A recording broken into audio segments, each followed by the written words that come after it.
Partie 3. Depuis que Mira passe ses journées chez Madame Nadège, l'ambiance dans la maison a changé. Yvette, la fidèle domestique, s'est attachée à la petite. Mira rit à nouveau, s'ouvre, s'épanouit loin des cris et de la pression que représentait sa mère. Elle découvre pour la première fois un environnement calme, équilibré et aimant. De son côté, Sylvain fait de son mieux pour rester professionnel, mais son cœur est rempli de gratitude. Ce n'est pas la première fois que la vie le met à genoux. Avant d'être chauffeur, il travaillait dans une entreprise spécialisée dans la fabrication de meubles haut de gamme pour hôtels et grandes sociétés. Une société réputée, respectée, mais mal gérée. La faillite a été brutale. En quelques semaines, tout s'est effondré. Les employés ont été renvoyés.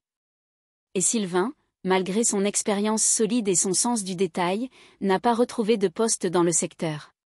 C'est ainsi, à bout de ressources, qu'il a répondu à une annonce en ligne pour devenir chauffeur, chez Madame Nadège. Et aujourd'hui, le destin semble lui sourire autrement. Un après-midi, alors qu'il récupère Mira, Nadège l'invite à s'asseoir en terrasse. Ils échangent quelques mots simples, puis elle sort une enveloppe contenant son CV qu'elle avait consulté en privé. « Vous avez de l'or dans les mains, Sylvain. Pourquoi avoir accepté un poste de chauffeur ?» Il sourit, un peu gêné. « Parce que ma fille devait manger. Et que personne ne voulait d'un ancien menuisier en temps de crise. » Nadège le regarde longuement. « Et si vous relanciez ce que vous faisiez avant ? Une vraie société de meubles, mais à votre nom.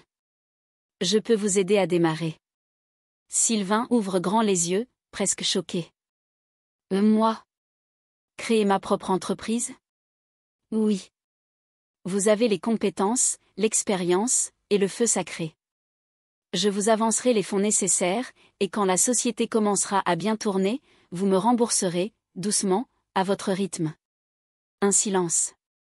Puis, un hochement de tête. Sylvain ne trouve pas les mots. Elle lui sourit.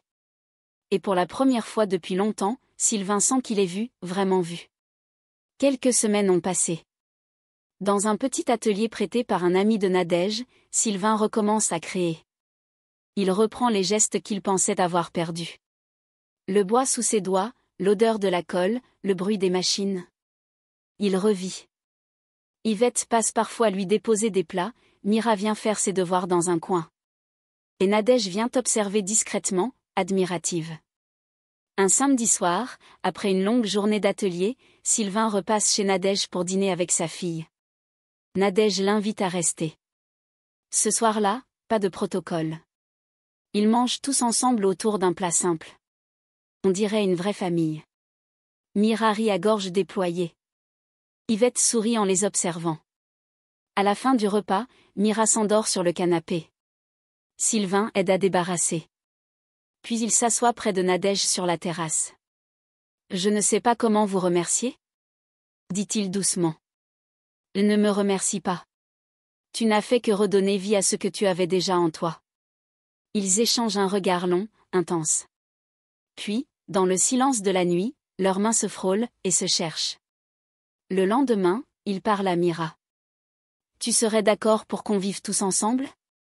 Mira saute dans les bras de son père. « Oui. Oui, papa. » C'est officiel, Sylvain, Mira, Nadège et Yvette emménagent dans une grande maison, ensemble. Les débuts sont doux. Paisibles. Étrangement simples. Et puis, un matin, Nadège appelle Sylvain dans la cuisine. Elle tient une petite enveloppe blanche dans la main. « Je suis enceinte. » Sylvain reste figé. Les yeux remplis d'eau. Il s'avance vers elle. Il pose la main sur son ventre. Puis murmure. « Dieu m'a tout pris, pour mieux me redonner. Abonne-toi pour la suite. »